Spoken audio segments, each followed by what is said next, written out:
I'm Jenny Gibbs, Executive Director of the IFPDA, the IFPDA Foundation, and the IFPDA Print Fair, and we're in for a great treat today with this conversation between Glenn Brown and Dr. Catherine Daunt from the British Museum.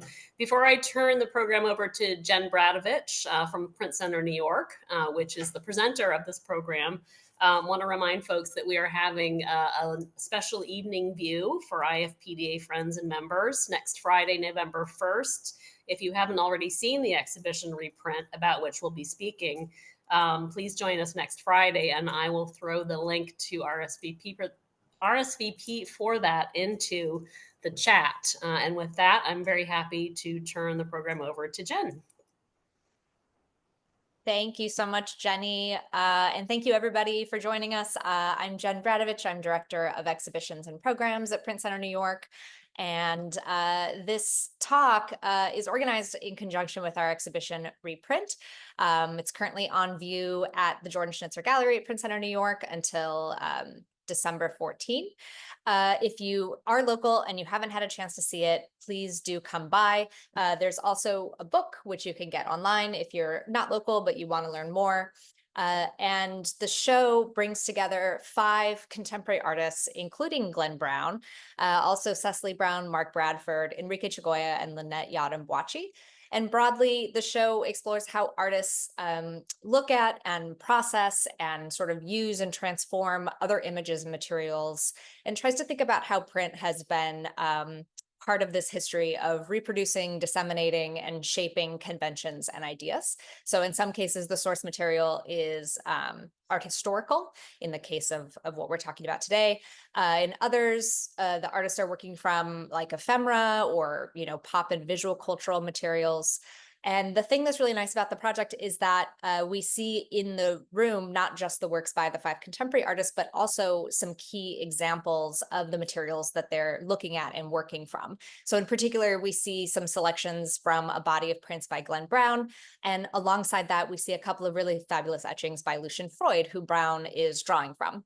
And the way that he's doing that opens up a lot of questions about how contemporary artists work from historical masters. And on this occasion, I'm really delighted to have him in conversation today with Dr. Catherine Daunt from the British Museum. So let me just introduce these speakers and then I will hand it over. Glenn Brown is a British artist. He is known for the use of art historical references in his paintings and drawings, and as we'll see, his prints. Starting with reproductions from other artists' work, he transforms the appropriated image by changing its color, position, and size. His grotesque yet fascinating features are rendered with an effect that creates an often unsettling artistic language that transcends time and pictorial conventions. Brown sees these appropriations as key to his approach. He's represented by Gagosian Gallery in New York and London, and Gallery Max Hetzler in Berlin and Paris. In 2022, Brown established the Brown Collection in London, a museum showcasing his artwork alongside his choice of works by contemporary and historical masters. Dr. Catherine Daunt is curator of modern and contemporary prints at the British Museum. She works across the museum's collection of Western prints and drawings made in the 20th and 21st centuries, with particular interest in British and American art. She joined the British Museum in 2014 and worked as co-curator on the 2017 exhibition, The American Dream, Pop to the Present. She's also written a book on the collection of film critic Alexander Walker, who bequeathed his collection of modern and contemporary works on paper to the museum and curated the exhibitions Art on Paper Since 1960, the Hamish Parker Collection, Contemporary Drawing, David Hockney to Cornelia Parker, and Picasso Printmaker. So let's get started. Glenn and Catherine, I will hand it off to you. Thank you, Jen and Jenny, for that introduction. I'm delighted to be here this evening with Glenn. Well, it's this evening for us, today for you, I guess. It's great to be able to participate in the IFPDA Print Month. Sadly, I haven't made it over to New York to see the show, but I have read the book and seen some images, and it looks really wonderful. And I'm also familiar with the prints by Glenn Brown in the show. The layered portraits after Lucian Freud, 2 of which we actually have in the collection here at the British Museum, along with some other prints by Glenn Brown. And we have a particular interest when we're collecting contemporary prints for the British Museum in collecting work by artists who are looking at the old masters and looking at artists who came before them and who have an interest in other artists who are represented in our collection. And that's obviously one of the themes of Glenn's work and one of the things that we're going to be talking about today. I'm going to share a PowerPoint so that we have some images to reference as we talk. Hopefully everybody can see that. So Glenn, I'm sure everyone would like to hear from you. Perhaps we should start by talking about the prints in the exhibition, the layered portraits after Lucian Freud, which I think were your first etchings in 2008. Is that right? I suppose, yes, there were. Hello, everybody, by the way. Yes, I when I was at Art College in Bath, doing my BA undergraduate, I did lots of printmaking there, litho, screen printing, etching, and learned quite thoroughly all the different processes. That was part of a painting course, but big gap in between, and yes, and then starting with these etchings, which are very conceptual in nature, because most of my work involves, most of my painting involves a lot of handmade work going on, a lot of labor and painting and glazing and well, making a very delicate, detailed painting. These are much more conceptual in that I'm not doing any drawing on them at all. They're using photographic reproductions of Freud etchings as the beginning. And was this the first time that you'd worked in that way, or had you made any other works that used photographic reproductions only? I'd done quite a few works that were photo-based, that involved layering one image on top of another, or taking images and adapting them particular ways, and cutting them up and collaging them together, blurring images so they were almost unrecognizable, turning things upside down and shifting the angles. These were all photographic ways of using an existing image. And I suddenly, 10 years ago, I became very interested in drawing, and part of drawing's practice is etching. As soon as you start to look at great drawing, you encounter an awful lot of great printmakers. And so looking at artists like Rembrandt or Urs Graf or Lucian Freud was a way of me studying drawing. And that got me into how do I then go about making a print based on a print? And the only, well, the obvious way to do it was to turn these photographic images of etchings back into etchings again, because one of the wonderful things about printmaking is that surface of the paper, the buildup of the ink, the delicacy, the handmade nature of the object as well. It's just something that photographic images or printed images in other more photographic ways, inkjet printing, for instance, just doesn't do, or doesn't do quite in the way that I wanted. It's interesting that you, well, to me, it's interesting that you used reproductions of the prints to make these works. So when you look very carefully at the surface of the works, you can see the half-tone dots from the printed reproductions that you then, I think, scanned, you know, rather than using a sort of high-res photograph of the print itself. You clearly wanted to kind of, well, was it about kind of looking at it through another layer of kind of interpretation or reproduction? What was the reason for that? The American artist Sherry Levine was, or Levine, was very influential on my work and has been for a long time. She was, I first saw her work in the 1980s, and she made a lot of photographs based on other artists' photographs, where she was literally photographing a photograph. And with a lot of her work, it's that place of being lost between the original and the copy. And I realized it was a rather wonderful place to put the viewer to not quite know what they were looking at, to create this huge problem of, do I confront this image as an image of a person, or do I see it purely as a reproduction of a reproduction of a reproduction? And how mediated should I pretend to be when I'm trying to understand what's going on in the image? And that's why Freud's etchings were particularly interesting because they were an actual sitter at some point was sitting in the room, and he made a drawing of them and turned that drawing, I think that's how he works anyway, into an etching plate, which is a very laborious process. His etchings are very intense. There's a lot of mark making going on in there, a lot of labor, and it was that I wanted to use, that very handmade nature of them. I wanted to then put these strange distances between. So yes, when you look closely at my etchings, you see the dot matrix of the litho plate, because I purposely not used high resolution images of the Freuds. I photographed them from a book or scanned them in from a book.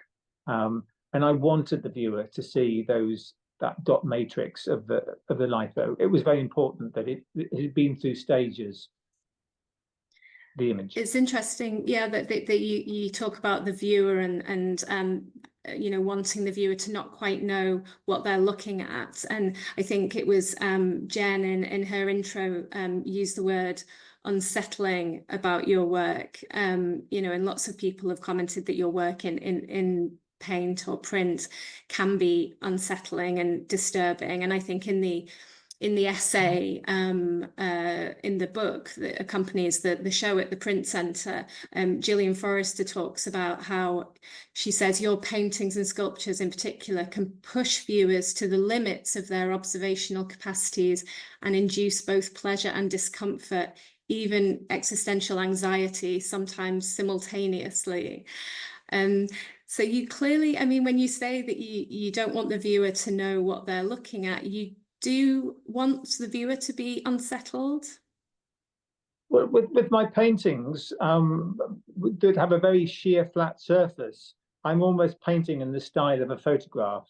So even with my paintings, you don't quite know what you're looking at. I paint brush strokes for the most part. So I'm reproducing a brush stroke in paint. So people sometimes you have to look very, very closely at my paintings to understand that you're not looking at a photograph, that you're actually looking at a painting of a painting.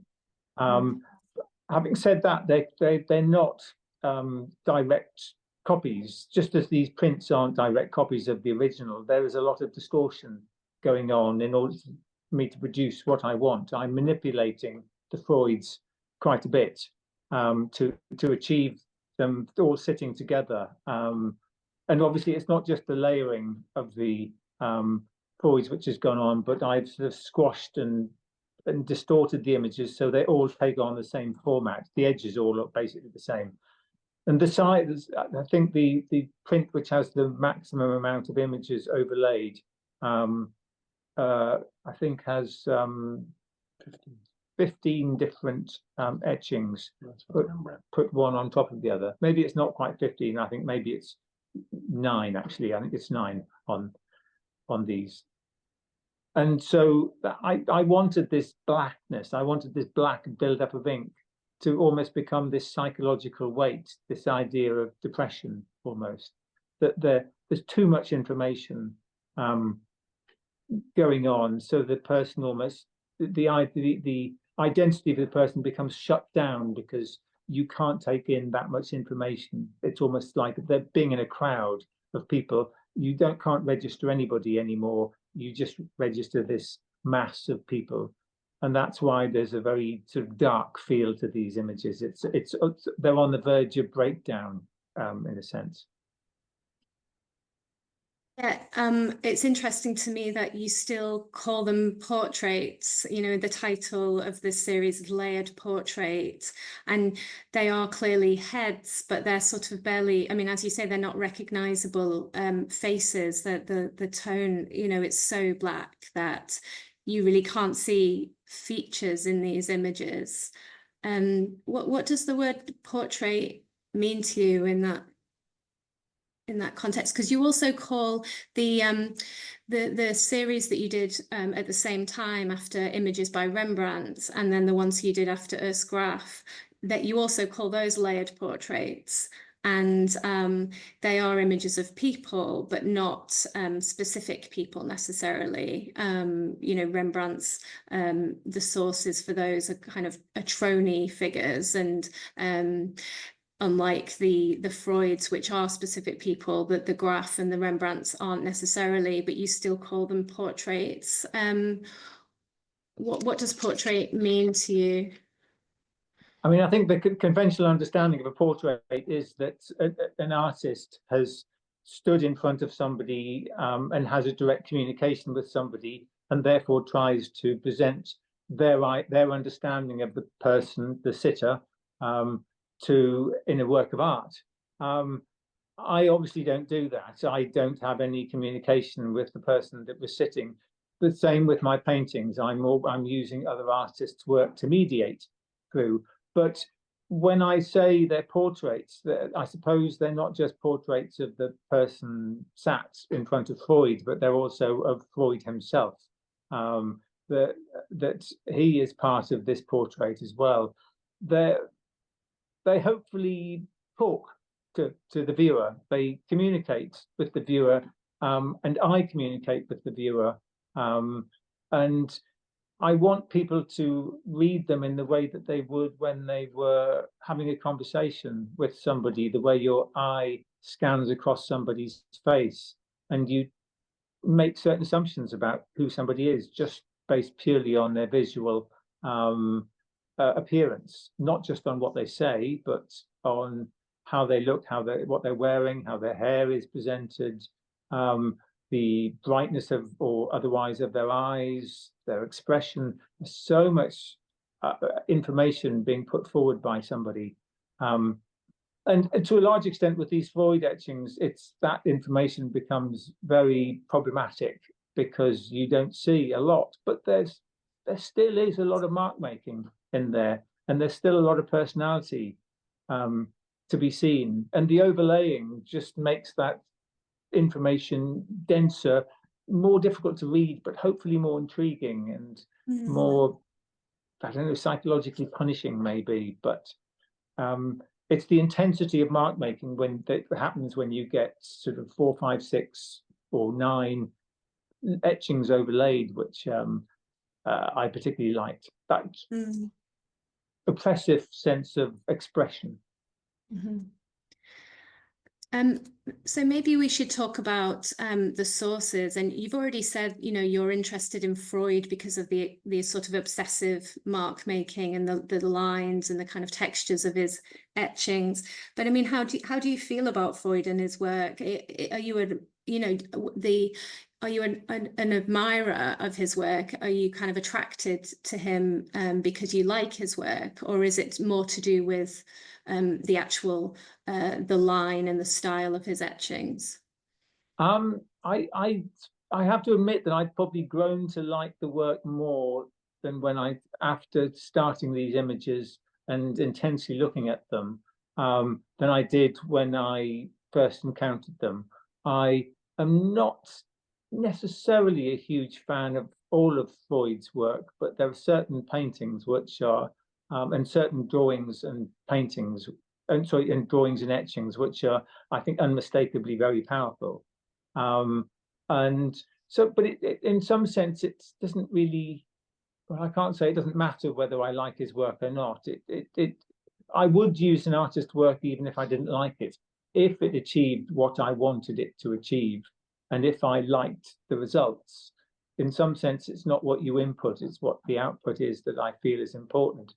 But I do happen to like Freud's etchings very much, and I think that they stand out because of their intensity. And it's quite difficult often to find that intense sense of labor and process in a lot of contemporary art. So, and you made them when Freud was still alive. Do you know if he was aware of them? Did you have any contact with him? I know he was aware of them, and he had no problem with it. I didn't have any contact with him. I don't know him, but we do know quite a few people who do know him, and they did warn him of the existence of the prints, and he was fine about it. I didn't ask permission to start with because it just seemed the wrong thing to do, strangely, to ask permission. I know it seems incredibly rude to steal another artist's work, but it's kind of what I do every day. And to that end, if somebody steals and reprocesses a piece of my work, I have no complaint about it. I never, if somebody wants to reproduce a painting of mine, I never stop them. I don't ask a payment even for people to reproduce the work. It's as far as I'm concerned, it's about communication. And when an artist puts a piece of work out there, it's an act of communicating, and it becomes part of the real world. And it becomes my landscape, and therefore that's what I want to paint, the artistic landscape. And I guess maybe moving on to these Rembrandt. I mean, you've made a number of prints using etchings by Rembrandt. So first of all, this series in 2008 at the same time as the Freuds, but then also later the series Half-Life in 2017, also using Rembrandt etchings, and that sort of idea of reproducing other artists' work and allowing other artists to reproduce your work is, of course, also something that Rembrandt did. And, you know, there's a tradition, isn't there, of artists sort of appropriating and reproducing or kind of reinterpreting other artists' work. And Rembrandt himself did that. Is that something that you kind of consciously are aware of when you're doing it? You're in that sort of tradition? Yeah, very, very much. I think Rembrandt, you know, stole and used other artists' work within the process of him making prints, especially. And that sort of, to me, opens the gates of me wanting to use his work. Of course, he's been a massively influential artist for the last 4 centuries. And again, it's sort of, I almost see the museum and the print room and the gallery as being my landscape. It's what I want to portray. I spend so much time looking at books, looking at images of other artists' work, that it's almost what I spend. It's my normal life looking at these images, and that's why in this group of work that I made. Well, I was also using Urs Graf as well, and overlaying images in a sort of not dissimilar way to the Rembrandts and the Freuds, using again purely mechanical means to reproduce the work. I was trying to put together a sort of range throughout art history, as it were, of interesting etchings that a similar process could be applied. It didn't work with very many artists. There wasn't and I again was using artists that I particularly liked, and they were artists that I was using in my painting as well. I'd used Freud and Rembrandt and Urs Graf for my paintings and for my drawings too. So they were artists that I felt that I knew well, and I had covered a lot and had a big influence on me. So other artists that you've tried and, you know, but had to abandon because it hasn't worked? Yes, you can. I'm trying to think of who they would be. I can't remember now, to be honest. The failures are put them aside. They're put in the bin. So Yeah. no, but well, that's not strictly true actually, because even if something doesn't work or nearly works, I will often put it aside and think about it for the preceding years, and maybe I get things. I'm continually looking back at sketchbooks and things that I've stored on the computer.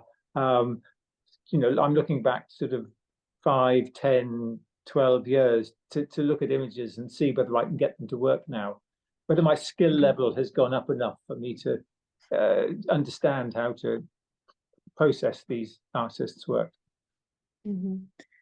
And in terms of the originals, I mean, you talk about how you've well, when I say originals, I mean the kind of the source works of art that you're looking at. You talked about how you use reproductions and that you look at images in books, but are you also looking at the etchings or the drawings themselves, the works of art? Oh, very much so. I mean, that idea of the surface and looking at the image is very important. I mean, in the image that you have up at the moment, for instance, well, I'm just pointing it out because I can see it. So the one you had before, the image, the tattoo on the lady's arm becomes distorted as the image becomes elongated. So, and we've also turned the image back to front in order to fit in. And a lot of the images are being. It's a good example of how the Freud image is being turned back to front and elongated to fit into this format. There was a Lee Bowery etching, and that was the basis of the format, both the size and the dimensions we used for all of the work. So all fitted in, the proportions fitted into this Lee Bowery work. Yeah. And then how do you feel about the works being shown side by side? So, at the British Museum, we often, if we're showing work by a contemporary artist like yourself, who's referencing another work that's in the collection, we often kind of will then show that work alongside, just as they have in the Print Centre exhibition. They've shown some of the Freud etchings alongside your series. How do you feel about that?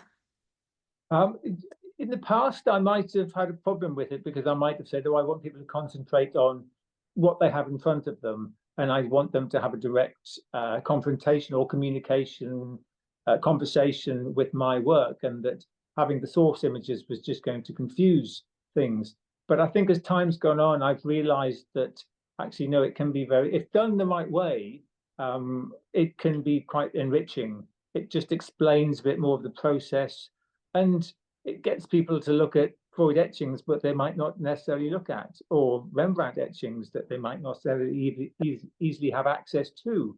So I like people looking at other artists' work, and if my work helps that part of the process, I think that's fantastic. I mean, there is going to be a certain amount of sort of, oh, how much has he changed the image, or how much has he not, kept it the same? That's okay. As long as people feel that they can look at my work and can front it as an individual piece of work, I'm really happy. Well, that's good. It's good to know. It's about educating. I mean, I want to educate the public. I mean, a lot of the reason we have the Brown collection is to present artists' work that people wouldn't necessarily know, and so I love to show other artists' work. I mean, I do it myself in the collection. So, yeah. And I think it helps viewers to understand your work as well, and kind of understand your way of thinking and your process, and the way in which your relationship and the conversation that you're having with these other artists. I think it can be useful to sort of see something like that with the Rembrandt alongside one of your prints. And it's a conversation, yeah. And then speaking of Rembrandt, maybe we should move on to this series, Half-Life, which you made for an exhibition at the Rembrandt House in 2017 in Amsterdam. Quite different from your earlier series. So there were 9 years in between, or 8 or 9 years in between the layered portraits, and then these etchings, both which you made at Porpoise Press. All your prints have been made at Porpoise Press in London with the master printer Mike Taylor, and then these were published by Paragon, I think. Yes. So, I mean, these I feel are much more legible in that you can kind of more easily read the layers than in your layered portraits where you know, where the layering is much denser with those areas of black. Did your sort of approach to layering or the way in which you wanted to kind of approach printmaking change in that period? It changed hugely, and that came down to me concentrating on drawing. At the time, 10 years ago, for 3 years, I didn't do anything other than draw. I stopped painting and just made line drawings. And it was a way of me sort of recharging my work and recharging the way I looked at the world and recharging painting, I thought, anyway, from my perspective. So these works are very different in concept, you could say, even though there's a strong similarity in visually to the previous works, in that that they're hand drawn, but they're still strangely rather mediated, because I was doing a lot of my drawings are done with pen and ink, either put on with a paintbrush or with an old-fashioned ink pen, or sometimes a modern rotoring pen. And so a lot of the drawings are done using creating lines. These are actually, the starting point is using an iPad, because I realized that I tried, Mike had really encouraged me, Mike Taylor had really encouraged me to try to work on the copper plates directly to create proper etchings. And I was just having real difficulty producing these very smooth lines that I could achieve using a brush or a pen, but couldn't quite manage to achieve on the etching plate. The tool I was using, I would just find it was dragging too much and really stopped that lovely fluid mark, that very Baroque mark that I wanted. The time I just got an iPad, the larger iPad, and the stylus that Apple made meant you could draw directly on the iPad, and I thought this was pretty amazing, because you could enlarge the image and erase marks you'd made, and layer things on the iPad, and it was such a malleable tool that I sort of couldn't resist using it. It has its downsides, in that because it has no particular size, you can enlarge and reduce the size of it. I was having to continually print out what I was looking at on a larger scale in order to think, what am I working on here? So I liked the iPad, but it had real problems in that I always knew that I was going to turn the iPad drawings back into etchings to achieve that lovely sense of mark and blackness that an etching plate produces. So these are each made from several plates, and I think, didn't you use some kind of transparent, you used like a kind of sheet of mylar or something, didn't you, to kind of draw onto? Did you sort of print one layer and then use a kind of transparent film to draw on top of that to create another layer? Well, I wasn't, as I said, I wasn't drawing on the mylar film. I mean, well, at the time I was doing drawings actually on transparent mylar film or semi-transparent film, but these are all done on iPads. Right. And then for Mike to transfer them onto the etching plate, he had to make transparent sheets that he would then using I forgot the name of the process, transfer it onto the copper etching plate. And these were actually just meant to be single images. They weren't meant to be layered at all. That wasn't my intention when I was doing the drawings on the iPad.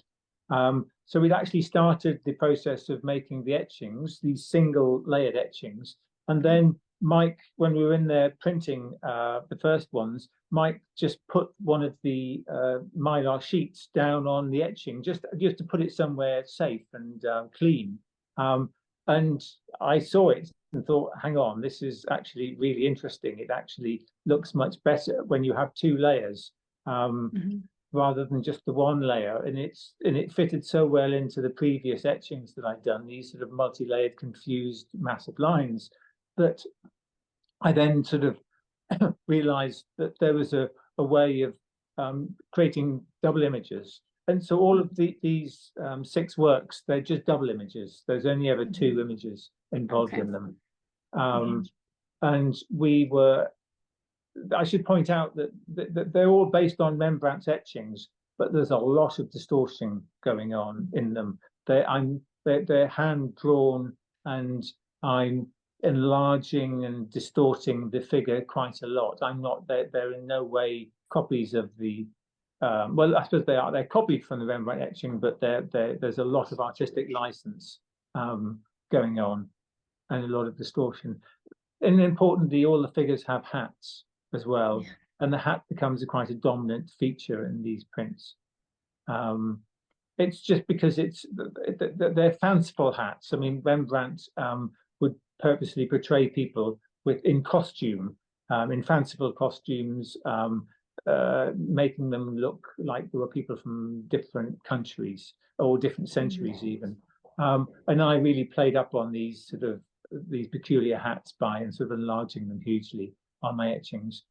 So yes, as I said, this process came about accidentally of the layering of these particular works. And this is an example, isn't it, of Rembrandt also kind of appropriating somebody else's work, because he's looking at Jan Levens and in making a number of these prints. He's kind of reinterpreting prints by different artists completely. So that's kind of yes. Jan Levens was very important to Rembrandt, especially at the start of his printmaking life. He was unashamedly copying Jan Levens' etchings and drawings, but the 2 artists would borrow from each other continuously anyway, so they were, close compatriots. And yes, so I thought it was rather wonderful sometimes that you could have a Jan Levens etching and it looked like a Rembrandt, but that was because Rembrandt was copying the Jan Levens, and so it all becomes confused. I like artists where their sense of self becomes slightly confused with another artist.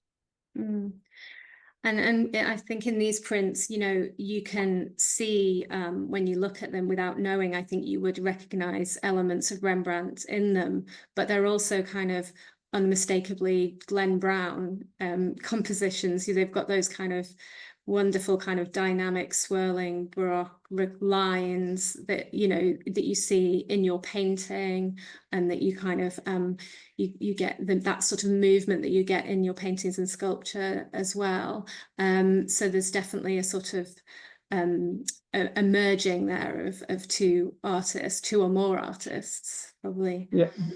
My sense of mark making is particularly baroque. It's sort of that there are no straight lines in the etchings, that every line curves and interplays with the other lines, and so that sort of fluidity and playfulness and almost naughtiness of these curving lines as they hit and cross over and avoid each other is very much part of the enjoyment of the work, both me making it and hopefully somebody else looking at it. They're almost musical in the way that the marks go on.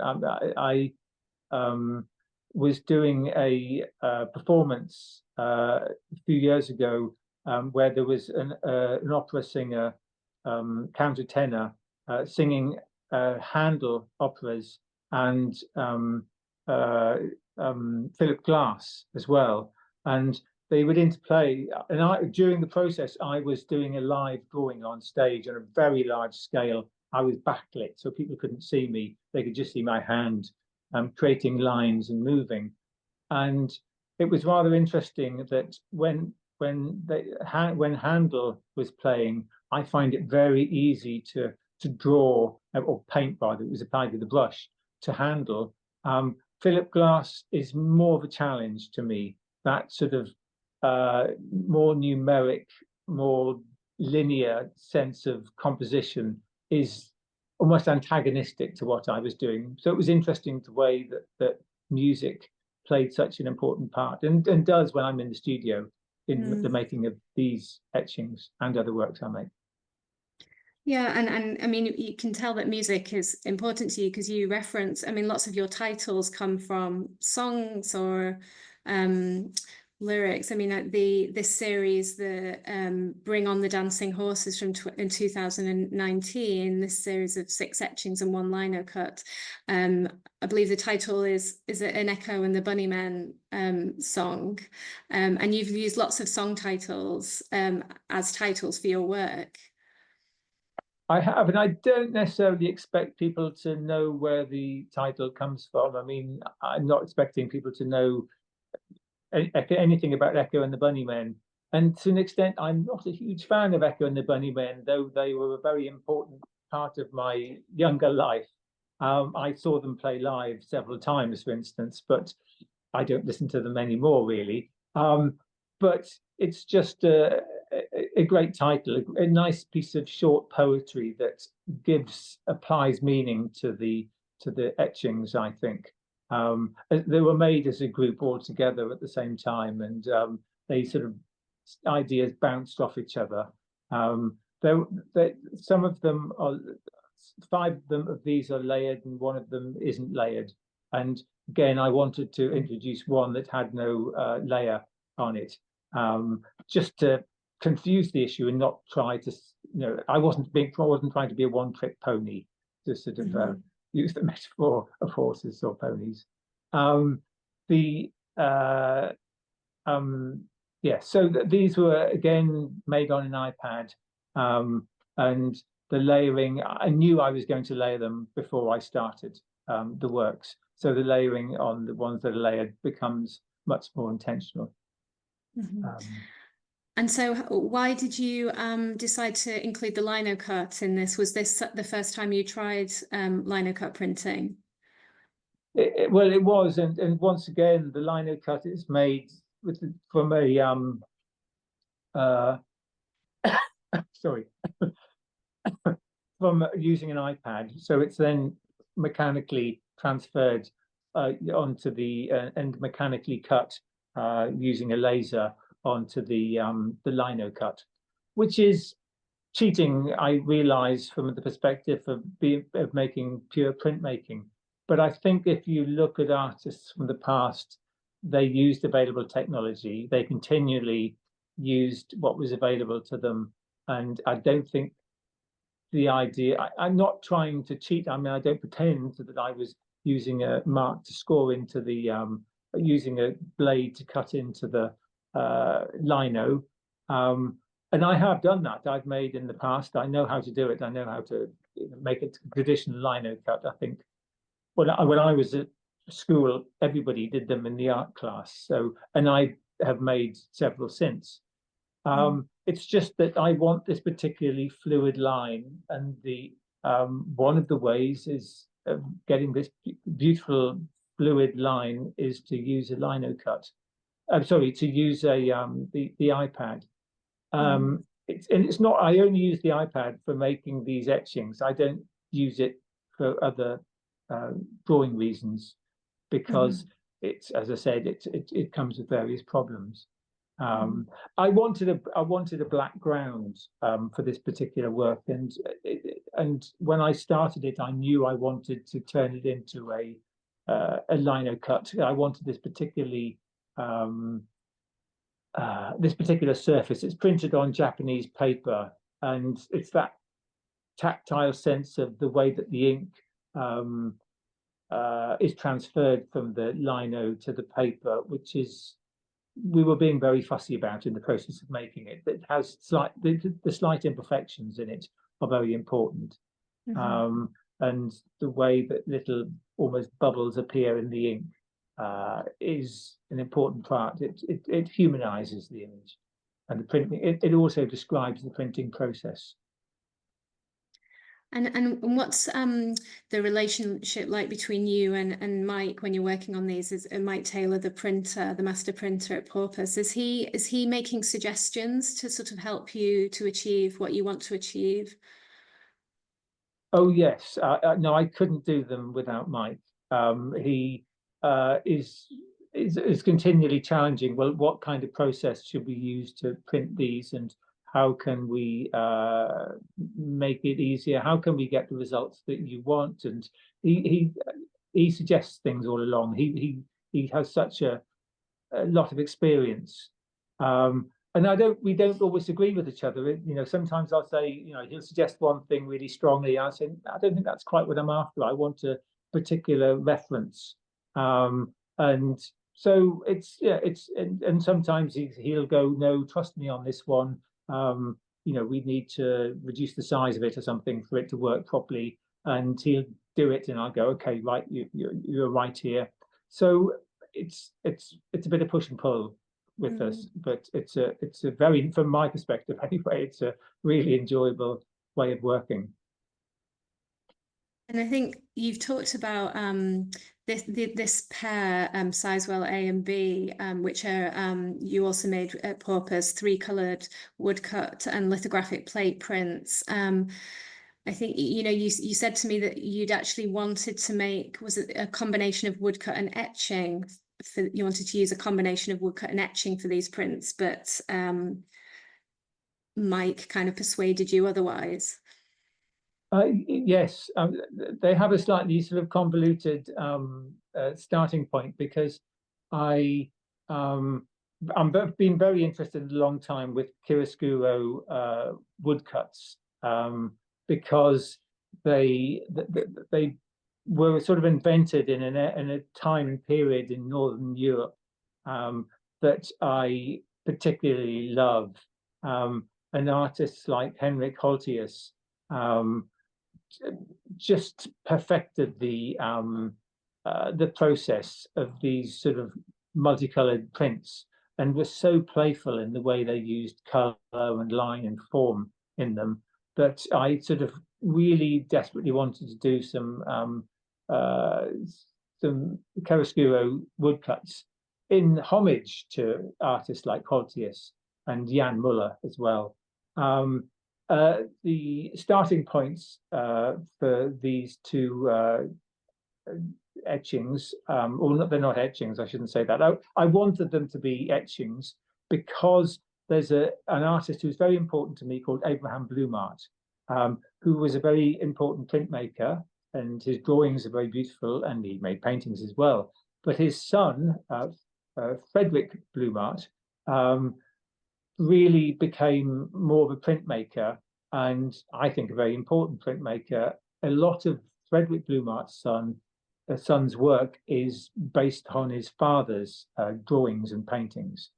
And there's a very beautiful book I have of Frederick's etchings, and he's in some of these he's using woodblock prints, sometimes 1, 2, or 3 layers of woodblock, to then and then putting printing an etching plate on top of it.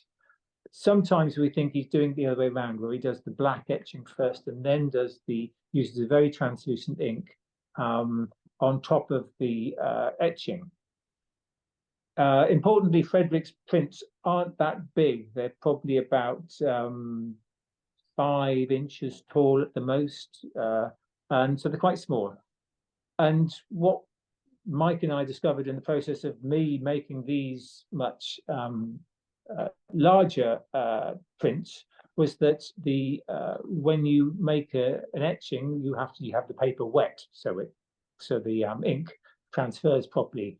When you do a woodblock print, you have the paper dry, and obviously when you wet paper, it expands and contracts when it's drier. And we kind of thought we could work with that process, but then we discovered that each sheet of paper was expanding and contracting slightly differently, and it was just uncontrollable how it, which sometimes the direction was surprising which way, even though Mike thought he understood the paper properly, the process, it was very difficult to understand how the paper had been cut out. So it was just uncontrollable, the expansion contraction, and the paper expands by half an inch or more. It's quite considerable. So yes, in the end, Mike said, look, the only way we can do these is using litho. He has this beautiful 1960s litho press, which he's very proud of, and there are very few of them left in the country, and I think even in Europe. So he sort of really wants this litho to be to stay alive, because he's worried that these litho presses are very, very difficult to keep going. They're expensive and nobody really uses them. So he's really enthusiastic about litho. And he said you can get lovely, deep, rich black that you want with litho, and you'll print onto dry paper, so you won't have that problem. So now that we've made these prints using the black lines are done using litho rather than etching, but using 2 layers of woodblock print, which is done first. I should also point out that these aren't done on an iPad. I got fed up at a certain point with the iPad. So the drawings made for these are onto what's called drafting film. It's a sort of semi-translucent film, and I'm very used to drawing on it and really love the way that the brush leaves the ink on the surface. And so yes, it was a much more handmade process, this. And then from this transparent sheet, it's then transferred onto either the litho plate or cut out on a piece of wood. They're really beautiful prints. I saw some of them. I think I saw some proofs in Pauper's Press when I visited there recently, and was just completely blown away. They're really just really stunning. So that kind of combination of that hand-drawn element and the Mike's kind of print expertise has really paid off, I think. And why the name Sizewell? That Sizewell is a name that I associate with a nuclear power station in the southwest of England. Is that the reference? The southeast of England, actually. Southeast, sorry. I'm in Suffolk at the moment, and so Sizewell power station is about 6-7 miles away. It's quite close to where I live. I have done things named after other nuclear power stations as well. But Sizewell A is now defunct. It doesn't work. So it sits there abandoned next to Sizewell B. And at the moment, they're trying to get permission, or money, I should say, to build Sizewell C, the third power station on the site. So I like this idea of the two works are based on Jean-Baptiste Gruyer's work, by the way, a French 18th century Rococo artist, and I like his drawings very much. They have this wonderful sense of play and humor, and so that was the starting point for both of these images. I've obviously adapted it and played around with it and abstracted it and turned it into my own particular curvy mark making. So they look quite different to Gruyer's work, but and I've also given them these halos as well, which don't exist in the original. So they take on this almost religious sensibility. But part of this idea of this halo, this light source which radiates out from behind the image, is that it looks like a nuclear reaction almost. It's about power. It's about a sense of emanation from a source, but also the idea that two particles or two people clashing with each other, in this case a mother and child. I think the relationship between them looks quite fraught.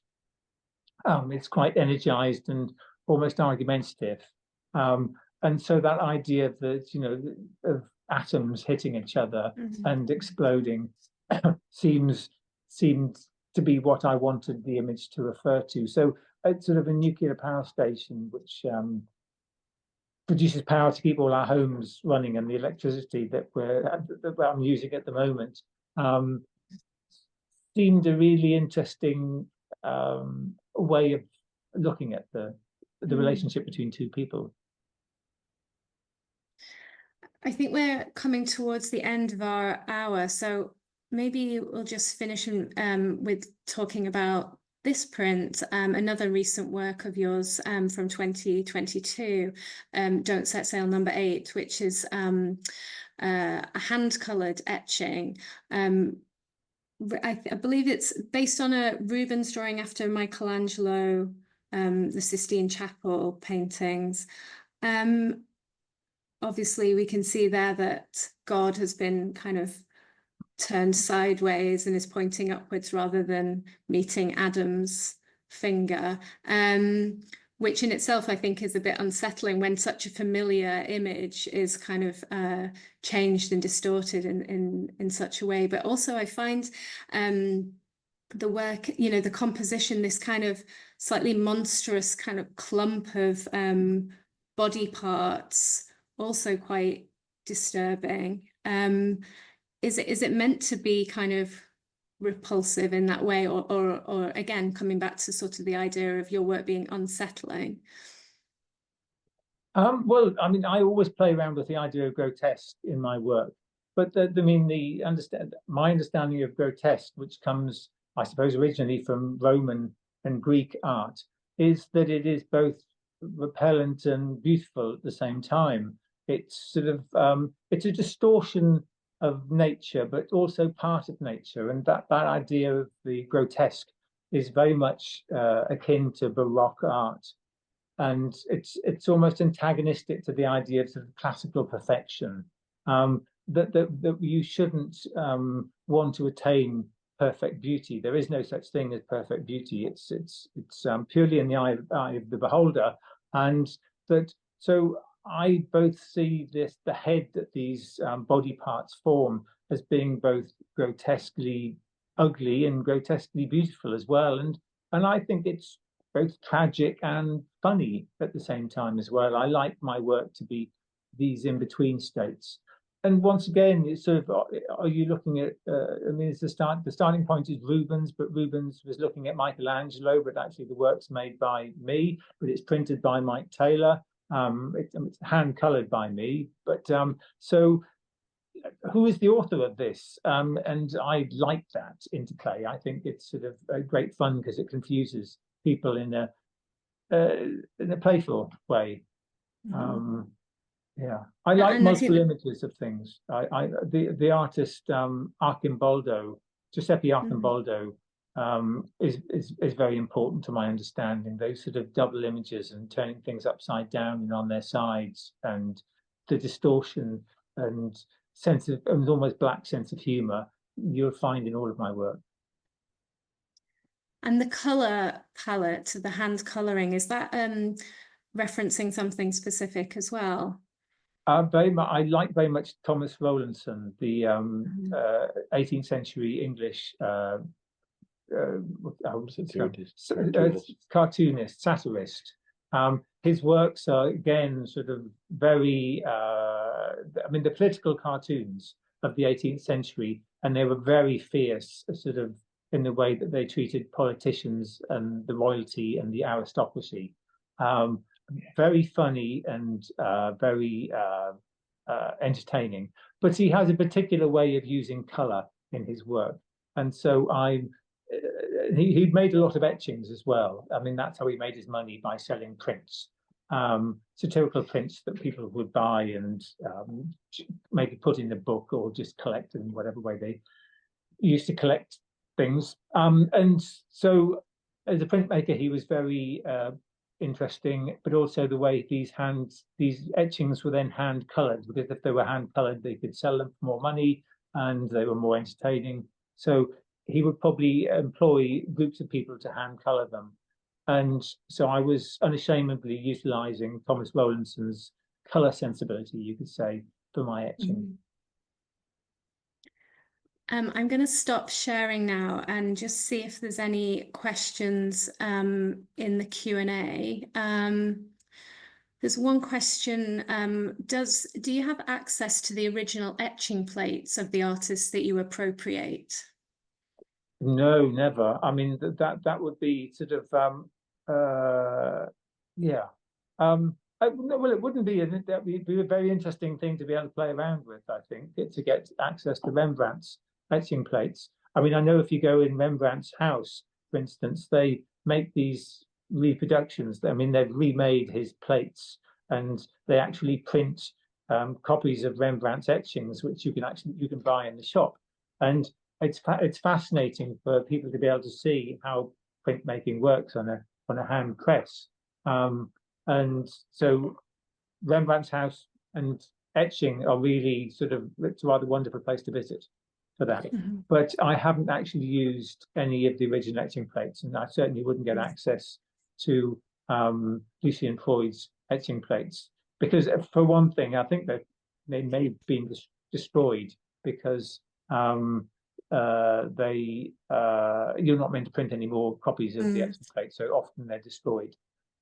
They get cancelled. I think we have at least one in the collection at the British Museum with a sort of cancel cross through it, so that you can't, you can still print from it, but it will print with a cross through the image. So yes. I think that's what they do for most of them. Rembrandt tended not to do that because he kept working on his own plates repeatedly and playing around with what plates would get damaged, and then he'd rework them.